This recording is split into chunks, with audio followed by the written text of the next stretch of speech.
Good morning. I am CBP Srivastava. Discovery Eyes Academy के online platform पर स्वागत है। 68वीं BPSC प्रारंभिक और मुख्य परीक्षा के लिए आपने कल देखा होगा कि पूरे पैटर्न में बदलाव आया है और एक वीडियो मैंने जारी किया था उस पर कि उस बदलाव को कैसे सकारात्मक रूप से हमें लेना है। आज का जो वीडियो है उसमें हम लोग बात कर रहे हैं निबंध, जो एक नई बात उसमें जोड़ी गई है आपकी परीक्षा के लिए। पिछले 20-22 सालों से निबंध की कक्षा लेने के बाद मेरा अनुभव यह कह रहा है कि निबंध एक ऐसा आयाम है, एक ऐसी विधा है जिसमें किसी भी अभ्यर्थी की पूरी जानकारी उसके व्यक्तित्व की परीक्षक को मिल जाती है और इसी कारण से सिविल सेवा परीक्षाओं में निबंध को बहुत महत्व दिया जाता रहा है। उसी अनुभव के आधार पर आज मैं आपसे बात करने वाला हूं कि जो आपकी 68वीं मुख्य परीक्षा में जो निबंध का खंड जोड़ा गया है 300 अंकों वाला, वह क्या है और उसमें किस तरह के निबंध पूछे जा सकते हैं, आपकी आवश्यकताएं क्या हो सकती हैं निबंध लेखन के लिए, और उसकी एक बुनियादी समझ अगर हमारे पास हो जाती है तो हम उस खंड में बहुत अच्छे अंक ला सकते हैं और अपने आप को सफल बना सकते हैं। सामान्य रूप से जो निबंध हम स्कूलों में या कॉलेजेस में हम लिखते रहे हैं, आपने भी लिखा ही होगा निश्चित रूप से, उस निबंध और सिविल सेवा के जो निबंध के टॉपिक्स होते हैं दोनों में बहुत बड़ा फर्क है।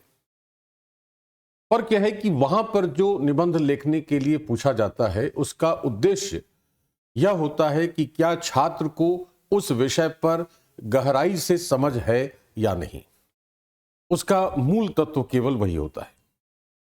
यहां जो निबंध पूछने की परंपरा है सिविल सेवा में, उसमें यह देखा जाता है कि आपके सोचने का जो क्षैतिज विस्तार है वो कहां तक है।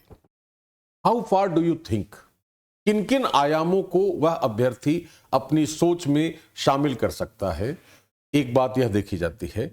दूसरी बात यह देखी जाती है कि उस विषय पर उस छात्र की, उस अभ्यर्थी की पकड़ कितनी है, क्या उस पर अपनी राय रख सकता है वह, क्या उस पर अपने उसके विचार, ईमानदारी वाले विचार जिसको हम बौद्धिक ईमानदारी कहते हैं, इंटेलेक्चुअल इंटीग्रिटी, वह उसकी कितनी है और कैसी है। इसके साथ साथ अलग अलग विषयों से अपने उस विचार को समर्थन देने की क्षमता उसमें कितनी है। इन सारी बातों की जानकारी जो परीक्षक है वह निबंध के माध्यम से लेने की कोशिश करता है।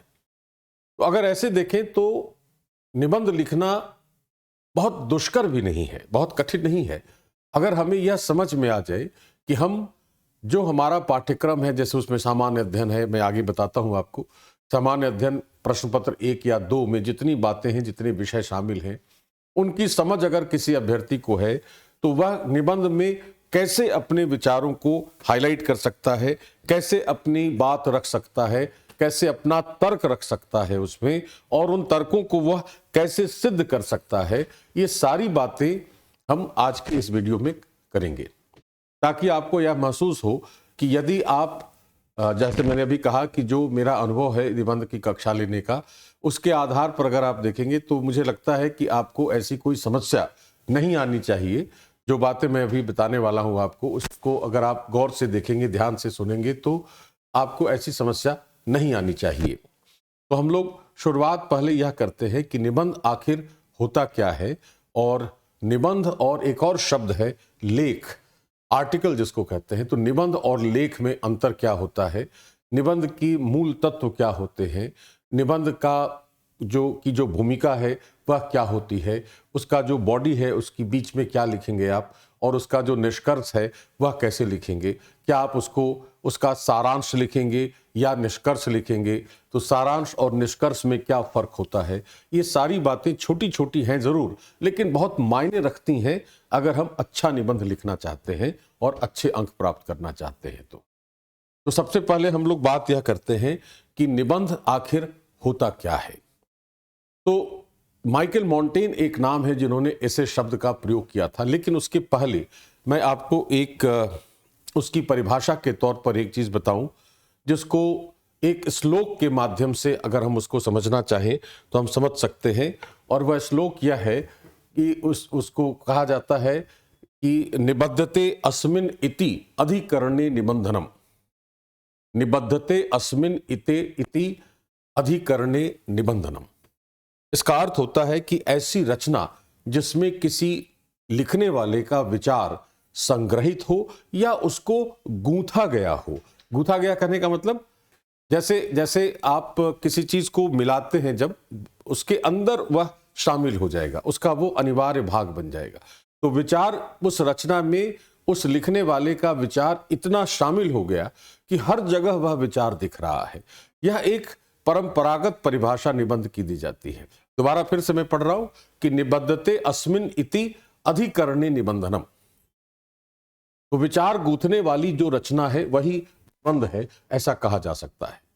अब इसको अगर हम आधुनिक तौर पर, आधुनिक रूप में देखें तो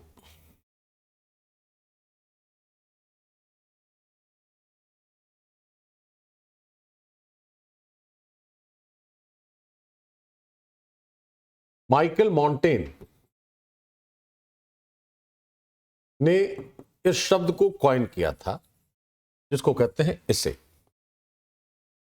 मॉन्टेन ने यह कहा कि एसे इज राइटिंग और attempting to write something on a particular subject. किसी एक विषय या टॉपिक पर अपने विचार लिखना या अपने विचार की प्रस्तुति का प्रयास करना ही निबंध है या एसे है। अपने विचार रखने हैं वहां। ये बात कही किसने? जिन्होंने एसे शब्द को कॉइन किया है। लेकिन उससे भी अच्छी बात एक और व्यक्ति हैं जिन्होंने कहा निबंध के बारे में, और वो हैं ऑल्डस हक्सले।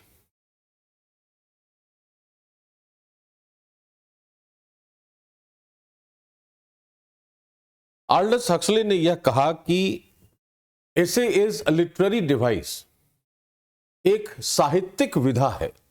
निबंध एक साहित्यिक विधा है जिसमें जो लेखक है वह सारी बातें किसी भी चीज पर अपनी लिख देता है।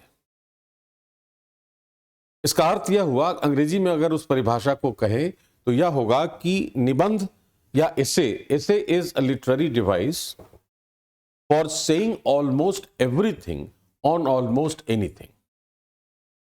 Once again, essay is a literary device for saying almost everything on almost anything. इसका अर्थ क्या है कि किसी भी विषय पर लगभग सभी बातें लिख देने वाली जो साहित्यिक विधा है वही निबंध है, और वह निश्चित रूप से आलेख से, आर्टिकल से अलग है। आर्टिकल क्या होती है वो आगे बताता हूं मैं। तो सबसे पहले हमें बात यह करनी है कि निबंध है क्या, और उस जैसे अभी जो मैंने कहा उसी को सीक्वेंस कर ले।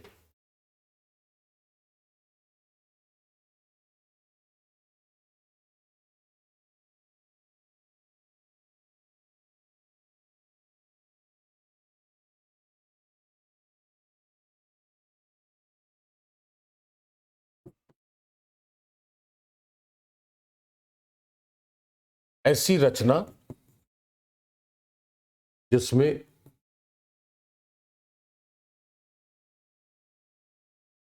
कोई विचार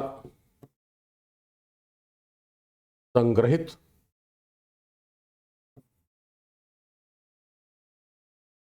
या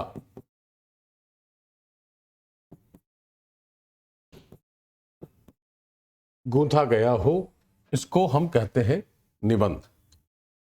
और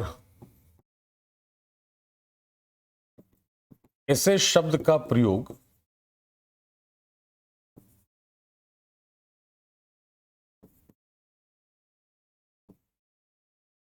माइकल मॉन्टेन द्वारा किया गया था, और इन्होंने कहा कि एक ऐसी रचना है, एक ऐसा आलेख है जिसमें उसका अर्थ हम तर्कों के आधार पर बताते हैं। किसी विषय पर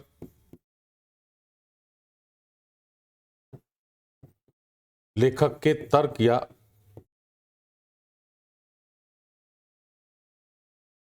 विचार की अभिव्यक्ति है, जिसको इसे कहा मॉन्टेन ने। और इसके अलावा जो बात है वह है आल्डस हक्सले की। आल्डस हक्सले, जिन्होंने कहा कि निबंध एक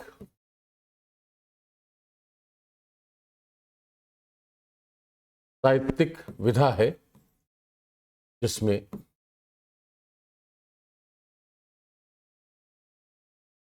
लगभग किसी भी विषय पर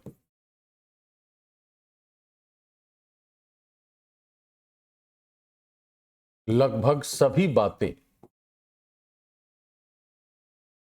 कह दी जाती हैं।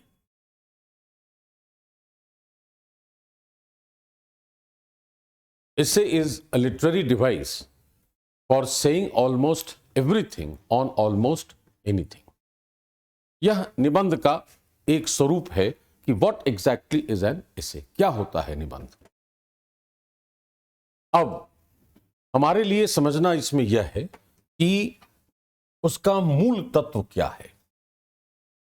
तो यहां पर जिसने एसे का नाम बताया, जिसने शब्द का प्रयोग किया, उसने भी कहा कि उसमें सबसे महत्वपूर्ण उसका तर्क और उसका विचार है। हमने यहां जो श्लोक के माध्यम से बात कही है उसमें भी कहा जा रहा है जिसमें कोई विचार संग्रहित या गूंथा गया हो। और तीसरी परिभाषा अगर देखें तो उसमें कहा गया है कि लगभग किसी भी विषय पर लगभग सभी बातें कह दी गई हैं। इसका मतलब है कि निबंध के दो मूल आधार हैं, या जिसको कहा जाएगा कि निबंध दो आधारों पर आधारित है, दो स्तंभों पर आधारित है। वो स्तंभ कौन से हैं?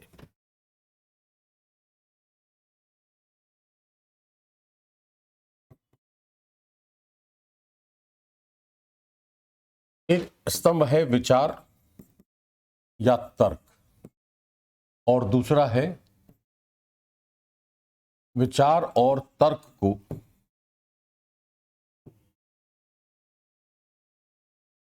सिद्ध करने वाले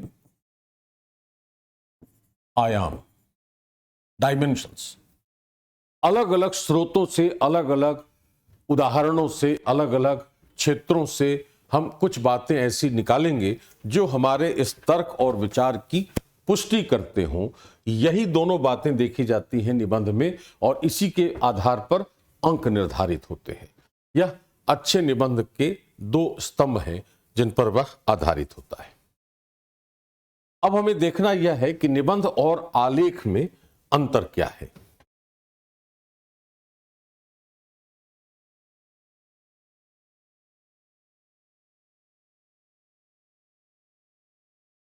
तो इसमें तो हमने अभी कहा कि विचार होगा और उसके आयाम होंगे। इसमें भी होगा विचार, लेकिन वह विचार एक खास विषय पर है, तो यह विषय विशिष्ट हो गया और अपेक्षाकृत छोटी रचना है, और तर्कों की बहुत अनिवार्यता नहीं है उसमें कि हम एक ही तर्क को लेकर बात करें। तो यह छोटी सी रचना है, एक विषय पर लिखी गई है, कम शब्दों में अपनी बात की अभिव्यक्ति है। तो इसमें अभिव्यक्ति ज्यादा महत्वपूर्ण है तर्क की तुलना में। तो one is based on expression, another is based on argument. यह बात हमें समझनी है कि निबंध और आलेख में अंतर क्या होता है। अब देखना यह है कि जो विचार है वो विचार आएगा कहां से।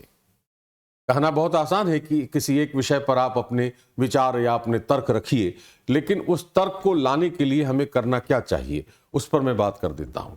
जैसे कोई एक टॉपिक ले लें, अगर हम मान लिया हमने यह टॉपिक लिया कि वैश्वीकरण तथा विश्ववाद, आतंकवाद, राजनीति में अपराधीकरण, सामाजिक पूंजी और सामाजिक न्याय, भारत का पड़ोस, पर्यावरण एवं जैव विविधता, समग्र शिक्षा तथा भारत में उसका महत्व, लोकतंत्र और उससे संबंधित कोई भी एक टॉपिक अगर हमने पिकअप कर लिया, तो अब हमारा उद्देश्य क्या है कि हमारा तर्क, हमारे विचार उस पर क्या होंगे। अब मैं आपको यह बता रहा हूं कि वो विचार लाने का तरीका क्या हो सकता है।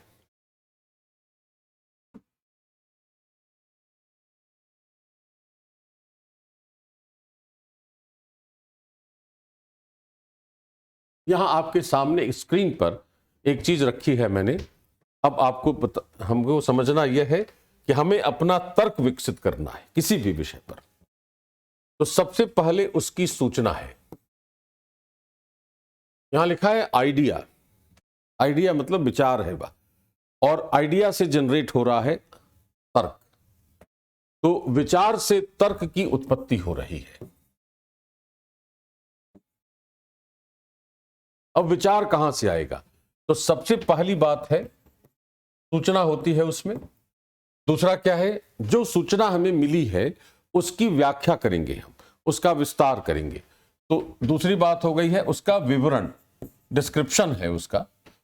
और तीसरा है उसकी अभिव्यक्ति है, एक्सप्रेशन है।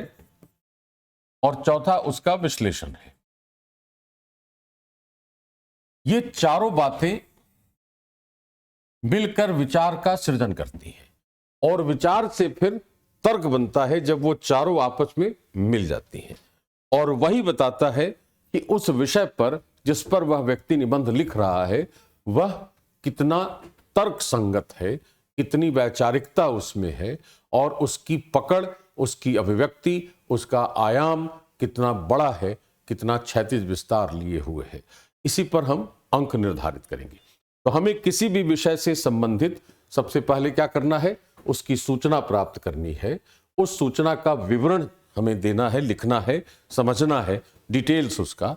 उसके बाद हमें उन चीज़ों को लिखने की क्षमता हमारी होनी चाहिए। उसको कैसे एक्सप्रेस करेंगे, कैसे अभिव्यक्त करेंगे, उसकी समझ होनी चाहिए। और उसके बाद उसका विश्लेषण करेंगे अलग अलग आयामों के आधार पर, अलग अलग क्षेत्रों, अलग अलग उदाहरणों के आधार पर। तब जाकर जो निष्कर्ष निकल कर आएगा, जो अंतिम बात सामने आएगी, वह होगी हमारा तर्क। और जहां उस परीक्षक को यह तर्क दिखा वहां आपके अंक उत्कृष्ट अंक मान लिए जाएंगे और बहुत अच्छा अंक आपको प्राप्त हो सकता है। और क्यों? क्योंकि वही तर्क यह बताएगा कि उस विषय पर लिखने वाले की पकड़ कितनी है, उसकी अभिव्यक्ति कैसी है, उसके पास सूचनाएं कितनी है, उसके विश्लेषण की क्षमता कितनी है, और उसकी व्याख्या करने की क्षमता उसमें कितनी है। यह निबंध का मूल तत्व है, इसेंस है वह। इस आधार पर हम अच्छा निबंध लिख सकते हैं। अब इसके बाद अगर देखा जाए कि निबंध में 3 बातें होती हैं। सबसे पहला है उसका इंट्रोडक्शन, उसके बाद है उसकी बॉडी, और उसके बाद है उसका निष्कर्ष। हमने यहां इसको पैराग्राफ में बांटा है। यहां से देखिए आप कि यह जो एरिया है यह तो इसकी भूमिका का है, इंट्रोडक्शन का है, और that is about 10% of that. About 80% is the body, and about 10% again. About 10% again is the conclusion. अब यहां पर भूमिका है इसकी। ये जो है पैरा 1 to 4, ये जो क्षेत्र है ये उसका बॉडी है, उसका मूल भाग है, मुख्य भाग है इसका। और यह जो क्षेत्र है यह उसका निष्कर्ष है। अब हमें करना क्या है कि मान लिया हमें लोकतंत्र या महिला सशक्तिकरण जैसा कोई मुद्दा मिला, या आतंकवाद जैसा कोई टॉपिक है हमारे लिए, तो हमें करना क्या है भूमिका में? यहां लिखा है provides the context, outline of essay and argument.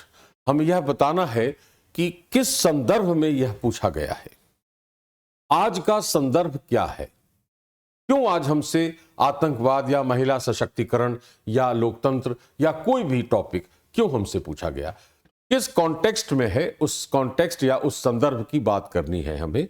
और हमें यह बताना है कि मैं इस निबंध में क्या लिखने वाला हूं। तो एक आउटलाइन, एक रूपरेखा उसकी बनाई जाएगी, और उसके आधार पर हम उसकी भूमिका की शुरुआत करेंगे। उसके बाद जो हमने यहां पर आउटलाइन बनाया है कॉन्टेक्स्ट और आर्गुमेंट के लिए, आर्गुमेंट में क्या क्या है? पहली बात क्या है कि सूचनाएं उससे संबंधित होनी चाहिए, मान लिया आतंकवाद लिख रहे हैं तो आतंकवाद की सूचना हमारे पास होनी चाहिए। आतंकवाद क्या होता है, कहाँ से उत्पत्ति हुई, कितने तरह का होता है, ये सारी सूचनाएं हैं जिसका हम विवरण देते जा रहे हैं। विवरण देने के बाद क्या करेंगे, उसका हम किस तरीके से काम करेंगे, उसको अभिव्यक्त करेंगे, हम लिखते चलेंगे, अपनी बात कहते चलेंगे और उसका विश्लेषण भी करते चलेंगे। यह उसकी पूरी बॉडी है जो पैरा 1, 2, 3, 4 है। तो पैरा 1 में सूचना है, पैरा 2 में विवरण है, पैरा 3 में उसका क्या है, एक्सप्रेशन है, अभिव्यक्ति है, और पैरा 4 में विश्लेषण है। ये 4 भागों में बांट दिया हमने अपने उस सारी सूचनाओं के आधार पर, और उसके बाद उसका निचोड़ कर दिया। वो क्या है, restate the position, sum up argument and reflect on broader significance about that is about 10%। कि अब उसका निचोड़ कर देना है कि जो हमने लिखा है वह किस रूप में तर्कसंगत है। ये 3 भागों में बांटते हैं हम निबंध को। इस पर हम लोग चर्चा और विस्तार से करेंगे और आपकी समझ और अच्छी होगी जब हम लोग अगले वीडियो में एक और बात करूंगा मैं आपसे, और वह होगा कि निबंध कितने तरह का होता है, और उसके बाद बात करूंगा कि कहां से वो फैक्ट्स हमारे सामने लाए जा सकते हैं, कहां से वो सूचनाएं हमें प्राप्त करनी है, और अगर कोई सूचना है तो उसका विश्लेषण करने का तरीका क्या होगा। ये तरीका मैं अगले वीडियो में फिर आपको बताऊंगा। आज के वीडियो में मेरा उद्देश्य यह था कि आपको यह बताया जाए कि निबंध का मूल तत्व क्या होता है, निबंध होता क्या है और उसका मूल तत्व क्या होता है और उसकी संरचना क्या होती है। आज की वीडियो की को हम यहाँ तक सीमित करेंगे। अगले वीडियो में फिर हम लोग बात करेंगे कि उसके प्रकार क्या होते हैं और कैसे हम सूचनाओं का विवरण देंगे, अभिव्यक्ति करने का तरीका क्या होगा, विश्लेषण करने का तरीका क्या होगा। तो यहाँ पर हमने ये 3 बातें इस तरीके से समझने की कोशिश की है। इसके बाद अगर इंट्रोडक्शन को थोड़ा सा और विस्तार करें तो क्या है इसमें कि the problem you are addressing broad question issue with some context. पहली बात यह लिखी जाएगी कि आतंकवाद क्या है, प्रॉब्लम यू आर एड्रेसिंग, जिस समस्या का, जिस विषय पर हम लिखना चाह रहे हैं वो है क्या, इसकी परिभाषा देनी है, उसके बारे में बताना है। जैसे महिला सशक्तिकरण है तो महिला सशक्तिकरण क्या होता है, उसके बाद बताना है कि किस संदर्भ में पूछा गया है वह। तो थोड़ा सा कंटेक्स्ट देना है और आपको उसकी व्याख्या करनी है। सबसे पहला पार्ट यह होगा इंट्रोडक्शन का, भूमिका का। दूसरा है कि आपको अपने तर्क बताने हैं, your answer to the question that is solution to the problem. जैसे मान लिया मैंने यह कहा कि महिलाओं की असुरक्षा उनके सशक्तिकरण में सबसे बड़ा व्यवधान है, और खास तौर से शारीरिक सुरक्षा महिलाओं को जब तक नहीं दी जाती तब तक शायद महिलाएं बहुत खुलकर समाज के अलग अलग क्षेत्रों में अपनी सहभागिता नहीं देंगी। तो हमने यह लिखा कि महिलाओं का अधिकारों के प्रति जागरूक होना, महिला और पुरुष का एक दूसरे के प्रति संवेदनशील होना ही महिला सशक्तिकरण का मूल तत्व है। और अगला वाक्य हमने यह लिखा कि लेकिन सामान्य रूप से असुरक्षा जो महिलाओं के सामने विद्यमान है चुनौती के रूप में, और खास करके अगर हम शारीरिक असुरक्षा की बात करें तो कदाचित वही असुरक्षा की जो चुनौती है वह महिला सशक्तिकरण के समक्ष सबसे गंभीर चुनौती है या उसकी सबसे बड़ी समस्या बनकर उभर आई है।